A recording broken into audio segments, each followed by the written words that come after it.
పూజా కార్యక్రమంలో మొట్టమొదటి పూజలో మొదట చెప్పవలసిన శ్లోకం సుముఖశ్చైకదంతశ్చ కపిలో గజకర్ణకః లంబోదరశ్చ వికటో విఘ్నరాజో వినాయకః ధూమకేతుర్గణాధ్యక్ష బాలచంద్రో గజాననః వక్రతుండ శూర్పకర్ణో హేరంబ స్కందపూర్వజః షోడశైతాని నామాని ఎప్పటే చూయాదపి విద్యారంభే వివాహే చ ప్రవేశే నిర్గమే తథా సంగ్రామే సర్వకార్యేషు విఘ్నస్తస్య న జాయతే.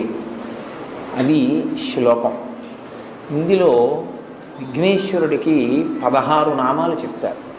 ఈ 16 నామాలు షోడశైతాని నామాని అని. ఇంట్లో ఈ 16 నామాలు చెప్పేవాడు తప్పకుండా ఉండాలి అని. ప్రతి ఇంట్లోనూ కూడా ఈ 16 నామాలు చెప్పబడాలి. చెబితే మిగిలిన వాళ్ళు వినాలి. అంటే ఈ శ్లోకాన్ని ప్రతిరోజు పైకే చదవాలి. జ్ఞానం కలగాలంటే మనంత మనకి కలదు, శివానుగ్రహం ఉండాలి. ఉంటేనే లంపటం తొలగుతుంది.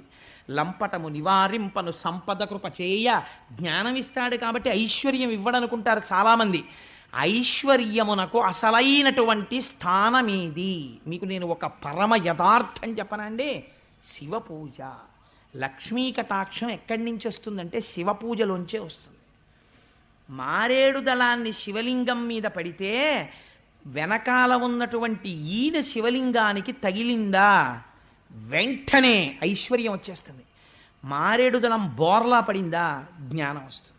రెండూ కూడా ఫలితాలని ఇచ్చేస్తాయి. అందుకే శంకరుడి దగ్గరికి వెళ్ళి మారేడు దళంతో చేసేటప్పుడు కొన్ని నామాలు చెప్తారు. ఓం నిధనపతయే నమః, ఓం నిధనపతాంతికాయ నమః, ఓం ఊర్ధ్వాయ నమః, ఓం ఊర్ధ్వలింగాయ నమః, ఓం హిరణ్యాయ నమః.